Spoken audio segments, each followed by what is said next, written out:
ہر وقت تصور میں مدینے کی گلی ہو، ہر وقت حضور غوث پاک کے پاس بی بی آ گئی. اس نے کہا حضور بے اولاد ہوں. میرے محلے میں ایسی عورتیں بھی ہیں جنہیں اللہ نے 14 بچے دیے.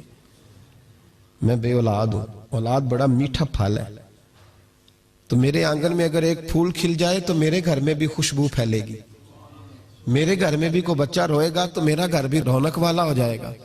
تو حضور میری ساس اب کہتی ہے رکھنا نہیں، اسے طلاق دے دینی ہے. میرا خاوند مجھے کہتا ہے میں مجبور ہوں، میں نے بڑا عرصہ تجھے نبھایا ہے. تو حضور میں غریب ہوں، میرے پہ نظر کرم ہو جائے، میرے لیے دعا کرے، میرا مالک مجھے ایک بیٹا دے دے. یوں ہاتھ اٹھائے گا اسے اعظم نے، کہے اللہ تیری بندی تیرا بندہ سمجھ کے آئی ہے. کیا لفظوں کا حسن ہے، کیا جملوں کی تاثیر ہے.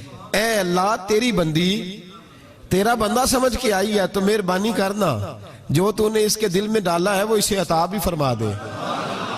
لفظوں کا جملوں کی ترتیب دیکھیں، جو تو نے اس کے دل میں ڈالا ہے اسے عطا بھی کر دے. تو حاطف غیب سے ندائی عبدالقادر اس کے نصیبے میں ہی نہیں، مقدر میں نہیں.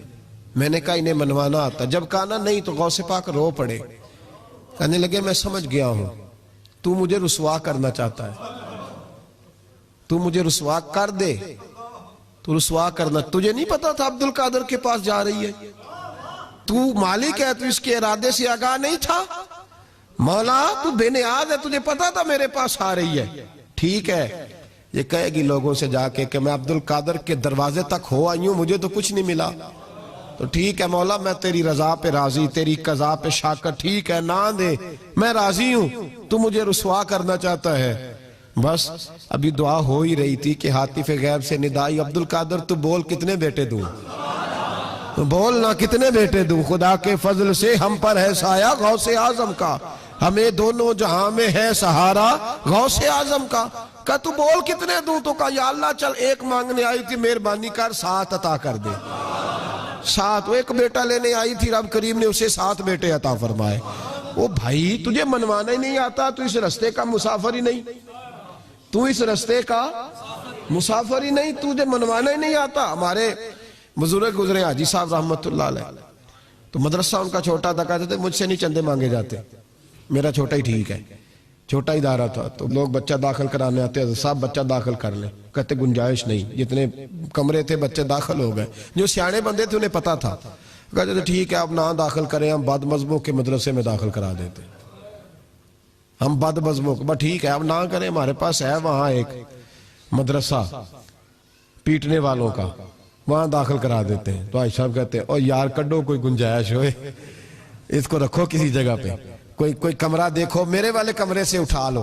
لوگوں کو انہیں منوانا آتا تھا، جن کو پتا تھا کس بات پہ مانیں گے انہیں منوانا آتا تھا. میں نے بریلی شریف میں یہ رنگ دیکھا ہے، جب کسی بات پہ بریلی کے بزرگ پریشان ہوتے ہیں اور کوئی آزمائش آتی ہے تو جو جاننے والے لوگ ہیں وہ کہتے ہیں چلو حضور کی کو نعت چھیڑ دو. جب نعت پاک چھڑ جاتی ہے تو چہرے کھلنے شروع ہو جاتے ہیں، وہاں توانائیاں بھول جاتے ہیں لوگ اپنے سارے گاؤں.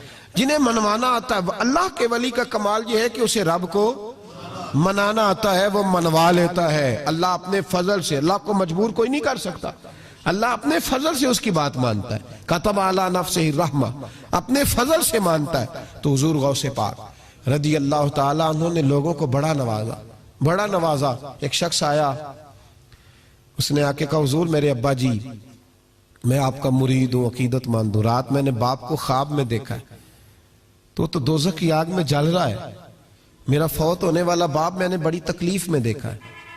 تو غوث اعظم رضی اللہ تعالیٰ عنہ فرمانے لگے میرے مدرسے میں آیا کرتا تھا، میری خانقاہ میں آتا تھا، میری محفل میں بیٹھتا تھا، حلقہ ذکر میں رہتا تھا. تو اس نے کہا حضور کبھی کبھی آتا تھا، کبھی کبھی. غوث اعظم نے مصلی بچھا لیا، کہا یا اللہ تیرا وعدہ نہیں کہ جو اہل اللہ کے مجالس ذکر میں بیٹھے گا تو اسے شکی نہیں کرے گا، اسے صحیح. اور یہ مسلم شریف کی حدیث ہے. اب مسئلہ یہ بن گیا، پہلے سنی دلیل نہیں مانگتا تھا، کہتا ٹھیک ہے. اب سنی بھی کہتا ہو نہیں یہ آپ کیا کہہ رہے ہیں، یہاں ہمارے اندر بھی کمی ہے نا اللہ کے ولی کے منہ سے جو نکلتا ہے وہ رب کی رضا والا جملہ ہوتا ہے. میری اب طبیعت نہیں مانتی, میں بہک ہونے لگا ہوں, میرا نہیں طبیعت مانتی کہ اپنے لوگوں کو دلیلیں دی جائیں. ہم تو ماننے والے لوگ ہیں, ہمارے لیے تو بزرگوں کا اشارہ بہت کافی ہونا چاہیے. مولانا امجد علی اعظمی صاحب اعلیٰ حضرت کے خلیفہ ہیں, وہ کہتے ہیں کہ دن میں نے تقریر کی, تقریر کے بعد ایک شخص نے مجھ سے حوالہ پوچھا تو میں ساری رات روتا رہا. میں نے کہا یا اللہ یہ تیرے بندے کیا سمجھتے ہیں کہ ہم جھوٹ بولیں گے ان سے؟ جو میں بات بیان کر رہا ہوں ممبر پہ بیٹھ کے وہ غلط ہو سکتی ہے. فرماتے ایک دفعہ زندگی میں ایسا ہوا تو میں نے رات رو کے گزار.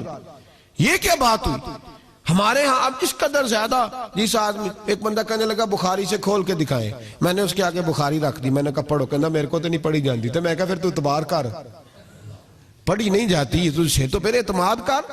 عجیب بات ہے کہ ہم جو ممبر پہ بیٹھا ہوا ہے, مصلی پہ بیٹھا ہوا ہے, اسے تو کم از کم دیانتدار جان لیں.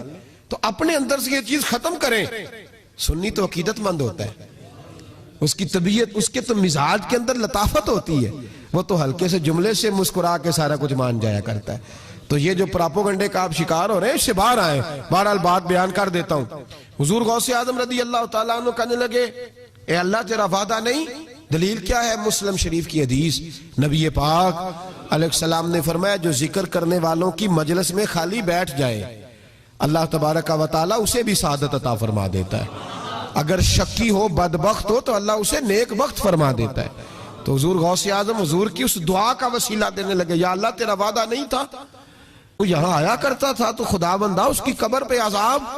وہ شخص کہتا ہے میں گھر میں جا کے سویا, دوبارہ میرے ابا جی ملے تو مجھے کہنے لگے بیٹا عبد القادر کے پاس جاتے رہنا, عبد القادر کے پاس جاتے رہنا, جو ان کی مجالس پہ جاتا ہے اللہ اس سے بڑا ہی راضی ہوتا ہے, وہاں جاتے رہنا.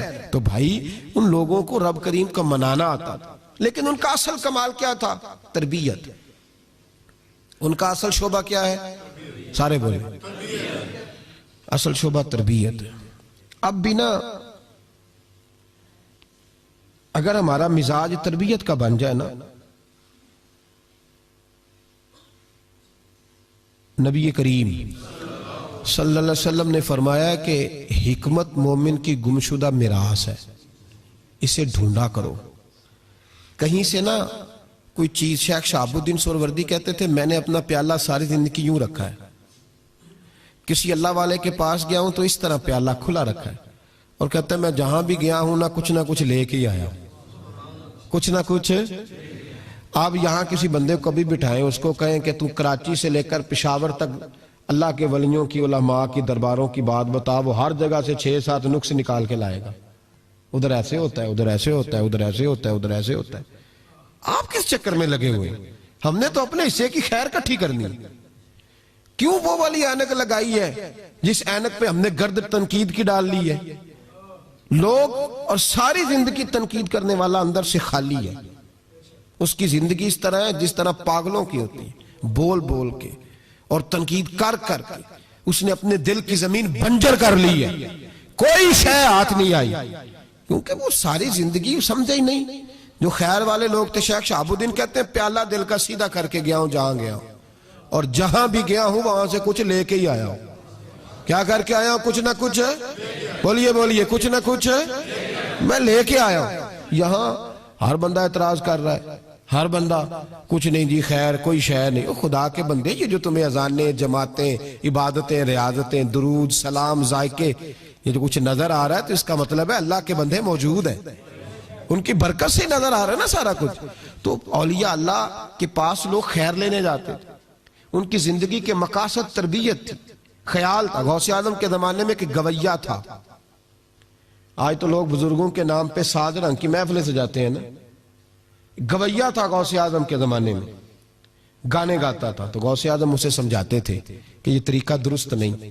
اور ہمارے زمانے میں جس کی ہاں میں لاؤ وہ راضی رہتا ہے, اور کسی بات پہ ٹوک دو تو فوراً ناراض. ہمارے زمانے کے اندر یہ ماحول ہے کہ جہاں آپ نے کسی بندے کو کہا کہ تو غلط ہے, یا کسی کو جس جگہ ڈانٹا اس جگہ یہاں تو مداری بن کے وقت گزارنا پڑتا ہے. جو آئے اس کے اشاروں پہ ناچو تو لوگ ٹھیک ہیں. ہم چاہتے پتہ کیا ہے کہ صوفی صاحب ہوں, پیر صاحب ہوں, تو وہ نا ہمارے سامنے ہمارے اشاروں پہ چلیں. آپ کسی بندے کو اس جگہ انکار کریں, انکار. میرے اصحاب نا کچھ لوگوں کو اٹھ کے ملتے تھے, کچھ لوگوں سے پورا اتنا سا ہاتھ بازو کات ملایا جاتا تھا. میرے دل میں اکثر سوال آتا تھا. ایک دن میں نے کہا حضور یہ بڑے فضول سے کچھ بندے ہیں تو ان کو بازو کا اعزاز ملتا ہے, تو کچھ بڑی محبت کے ہیں تو ان کو اتنا سا ہاتھ بھی آپ ملا لیتے ہیں. تو اصحاب فرمانے لگے یہ اپنوں بیگانوں کا فرق ہے. میں نے کہا کس طرح؟ فرمانے لگے کچھ ایسے ہوتے ہیں جن کو پروٹوکول نہ دو تو بھاگ جاتے ہیں, تو کچھ ایسے ہوتے ہیں جن کا پتہ ہوتا ہے انہیں جوتے بھی مارے تو یہ میرا ہی ہے, اس نے جانا کوئی نہیں, یہ میرا ہے. فرماتے ہیں جسے ڈانٹتے زیادہ ہیں ڈبٹتے زیادہ ہیں, اس کا پتہ ہوتا ہے یہ جا کہیں نہیں سکتا, یہ میرا ہی ہے, کو جتنا مرضی کچھ کرو. تو جب پروٹوکول مانگنے کا دور آیا نا ہمارا, ہم تو ذرا اس لیے تو اصلاح نہیں ہو رہی. آپ کسی شخص کو کہیں انکار کر کے دیکھیں اسی وقت وہ اڑ جائے گا منو ہی نہ کر چھڑی, حالانکہ میں تریاری روٹی بھی کھوائی ہے. ان چکروں سے باہر آئے. یہ چیز آپ کا تربیت روک دے گی, منع کر دے گی, آپ باہر نکلے. حضور غوث پاک رضی اللہ تعالیٰ عنہ گویا گایا کرتا تھا, غوث اعظم منع کرتے, فرماتے طریقہ ٹھیک نہیں, بات چیز سے وہ مخالفت کرنے لگ گیا.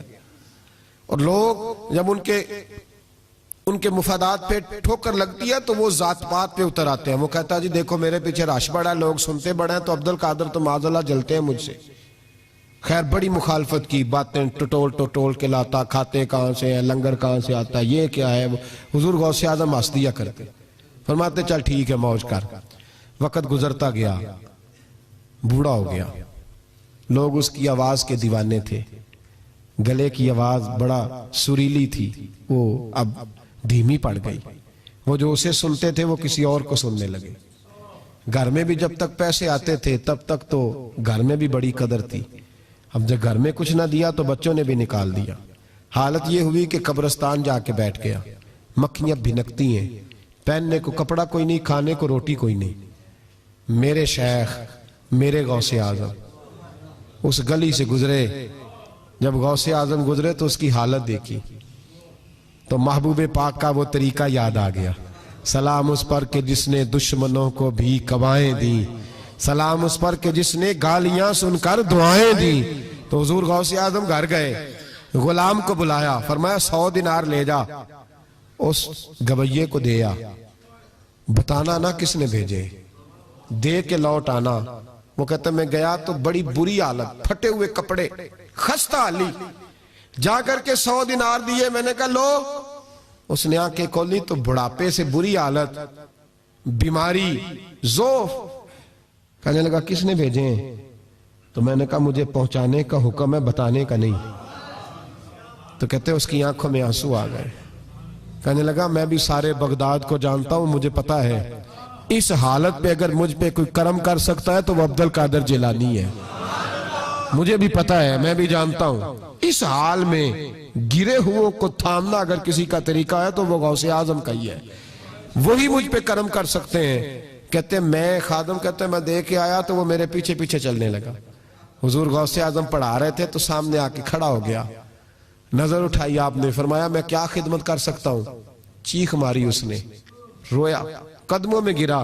لگا عبد القادر تو میرے نبی کا سچا وارث ہے, تو سچا وارث ہے نبی پاک صلی اللہ علیہ وسلم کا. میں ساری زندگی مخالفت کرتا رہا اور جب میرا کوئی نہ بنا تو میرا بن گیا. اب مجھے بتا کہ اس بڑھاپے میں توبہ کروں تو اللہ قبول کر لے گا؟ تو غوث اعظم فرمانے لگے تو سچے دل سے توبہ کر, اللہ تیری توبہ بھی قبول فرمائے گا اور تجھے اپنے نیک بندوں میں شامل بھی فرمائے گا. شرط یہ ہے کہ سچے دل سے کر.